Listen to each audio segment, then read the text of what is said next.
நான் கடந்து வந்த பாதையில் கற்றுக்கிட்ட முக்கியமான விஷயம், எங்கே தேடினாலும் கிடைக்காத ஒன்று ஆரோக்கியம்.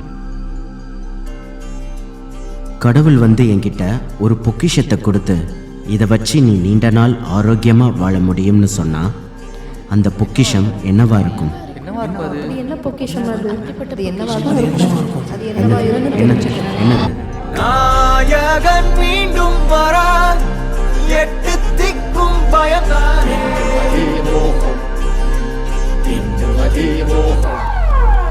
ராட்சச ராமன் என கலவை கொண்ட அப்படிப்பட்ட பொக்கிஷம் உங்ககிட்ட சேரும் நாள் நெருங்கிடுச்சு.